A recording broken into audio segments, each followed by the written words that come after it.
What about these generals?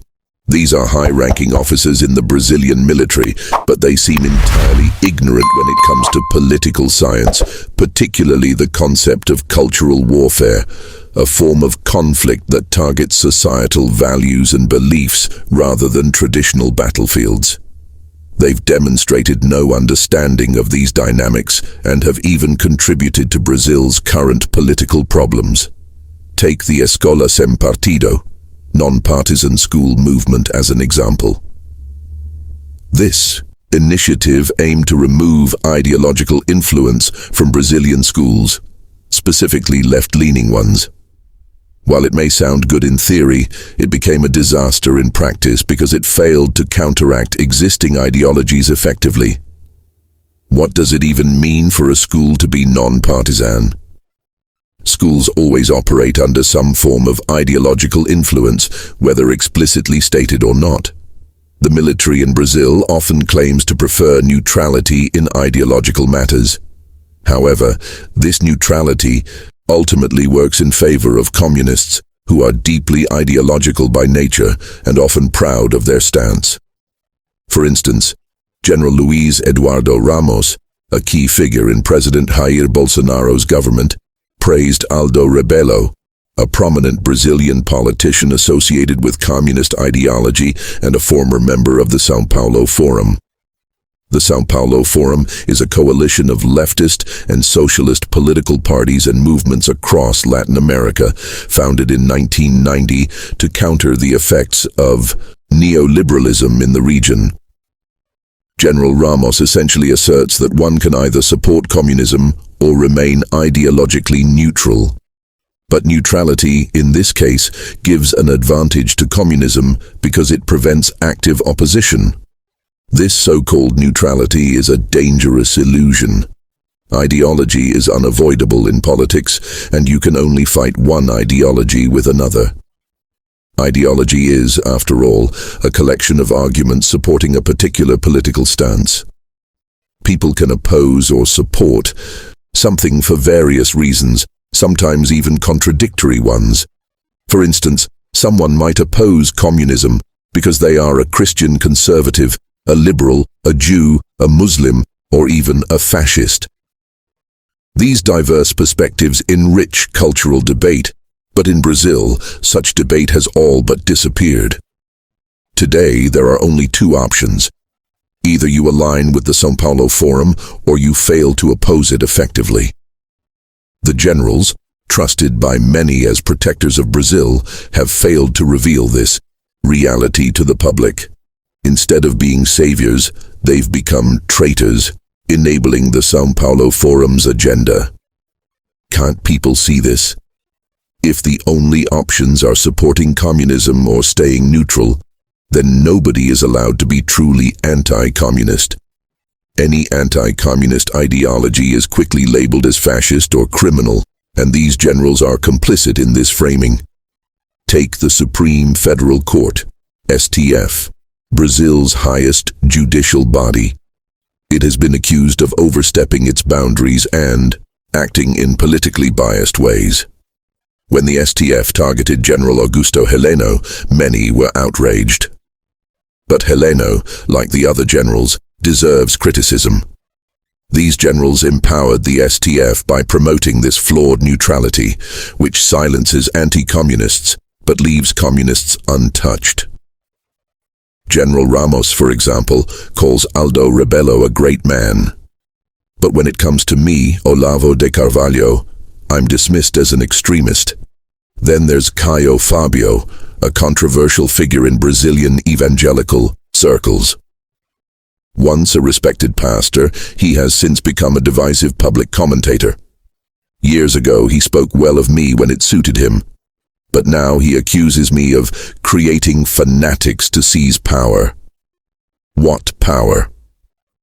My students are engaged in cultural work, teaching, and journalism. They're not vying for public office or positions of authority. Our focus is on cultural and intellectual influence, not political power. Of course, I can't stop someone from entering public service if they truly want to, but only 2 of my students remain in government roles. Do you think they're happy there? They're not. Do they have much influence? Hardly. Do I advise them on government policy? No, I don't. Yet in Brazil, everyone seems to chase public jobs. Why? Because the economy is struggling and journalism doesn't pay enough. Public jobs offer financial stability, and that's why so many people, military officers included, seek them.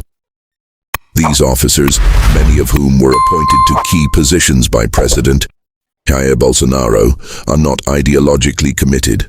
They're simply looking to improve their personal finances. They're all traitors without exception. The least traitorous of them is General Heleno, but even he is complicit. He accepts this flawed neutrality which grants communists full freedom while tying the hands of anti-communists. What does that make him? A collaborator. That's what all these military officers are. I used to respect them, but that was a different generation, one that included individuals of value. Today, I see none. As for Bolsonaro, the current president of Brazil, he's an excellent administrator. He successfully completed the São Francisco River Transposition project, which had been promised for decades but never realized. This achievement proves he's capable of addressing significant economic and infrastructure challenges. However, he has abandoned the ideological fight that once defined his political mission. During a dinner at the Brazilian embassy, he declared that his life's goal was to fight communism. That's no longer the case. He's doing nothing to oppose communism and nothing to protect political prisoners, people who were arrested for supporting him. This ingratitude is monstrous. He won't even speak in their defense because he fears the generals. But if you know the generals are traitors, why not say so? Be a man. Stop glorifying our honorable armed forces. Enough already. You don't have to badmouth them, but don't praise people you know are traitors. Don't demean yourself. If Bolsonaro doesn't fix this, he, once the most beloved president of all time, will become the most despised, or at least the most disregarded. He's taking a massive risk. If he doesn't act to help political prisoners, his career will end. Public works alone won't defeat communism. On the contrary, they'll create infrastructure for communists to control, just as every Brazilian president before him has done.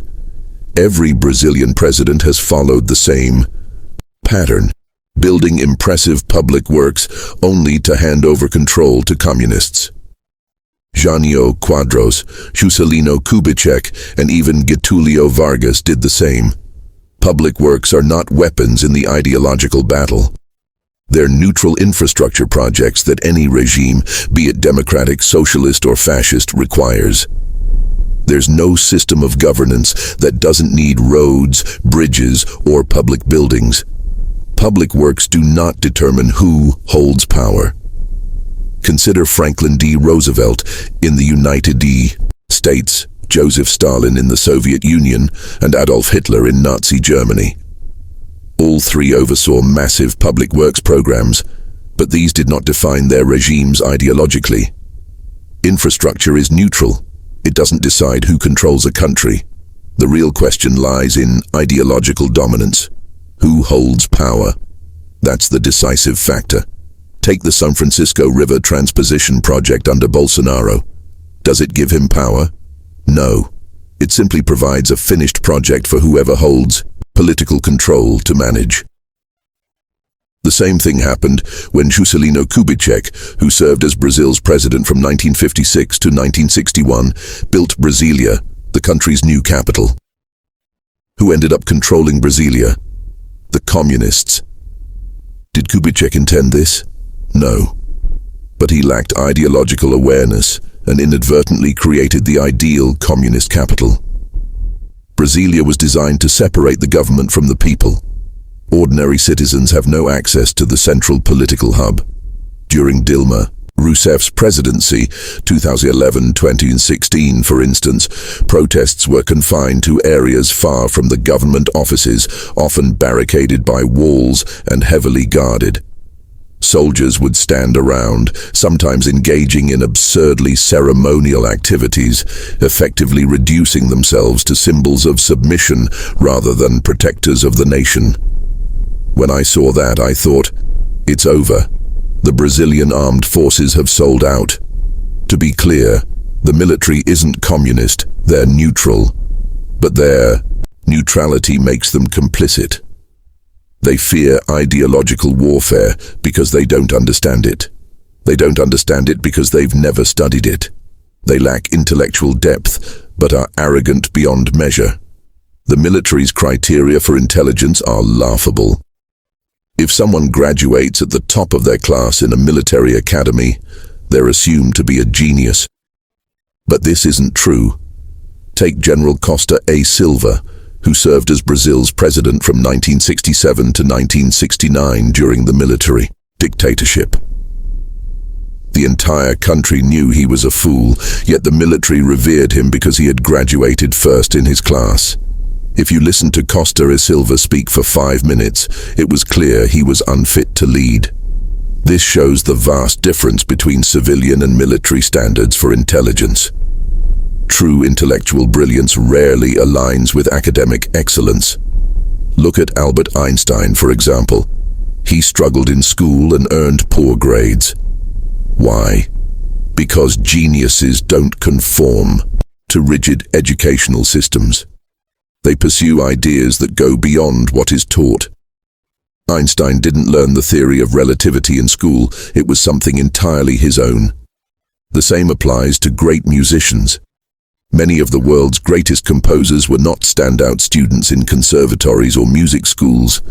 Their teachers often failed to grasp the revolutionary ideas they were trying to express. Consider Richard Wagner and Giuseppe Verdi.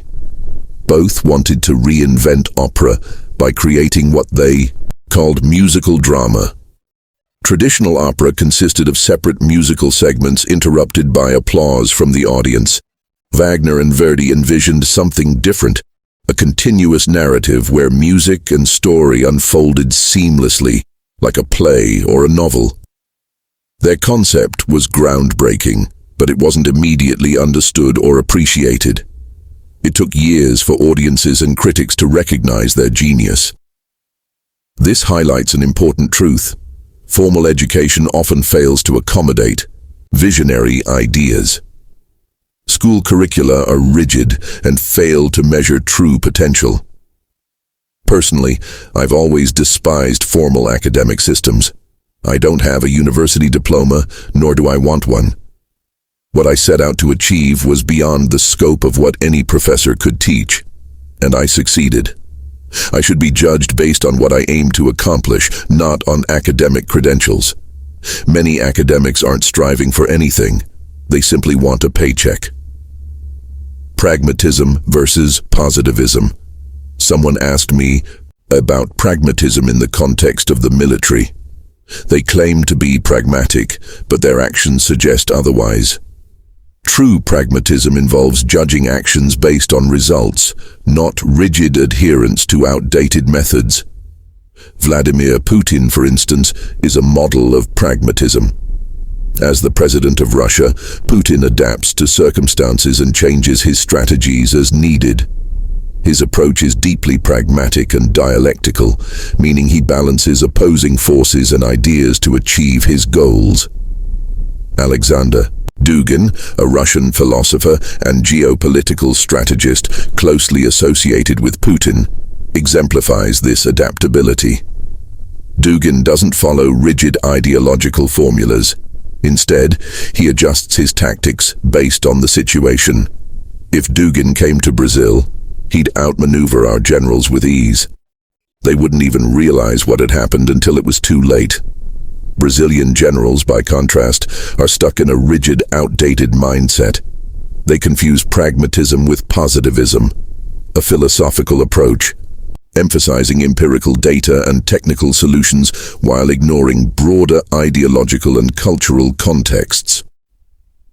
Their understanding of strategy is elementary, almost at a primary school level. They're unprepared for the complexities of modern ideological warfare. Brazilian military heroes and historical context. It's important to distinguish between the current state of the Brazilian military and its past achievements. During World War II, Brazil's soldiers, known as pratinhas, fought alongside the Allies in Italy. Their bravery was legendary. Accounts describe them as fearless, almost to the point of recklessness. American commanders were astonished by their courage, noting that these soldiers seemed to believe they were invincible. This period represents a glorious chapter in Brazilian history, one that every citizen should study. Similarly, the Battle of Guararapes in the 17th century and the Paraguayan War in the 19th century are key moments of national unity. These events remind us of what it means to come together as a nation, achieving greatness through shared sacrifices. By learning about these moments, Brazilians can connect with their country's legacy and incorporate its greatness into their identity. Unfortunately, today's military lacks this sense of history and purpose. They equate the heroism of the pratinhas with the 1964 military coup, which was bloodless and accomplished over the phone. This coup handed the military control of Brazil for 20 years, but instead of strengthening the nation, they left it vulnerable. When the military finally relinquished power, the only political force left standing was the communists, who quickly took over. By their fruits, you will know them. What kind of liberation was that? The military handed everything over to the communists, proving their so-called liberation was a failure.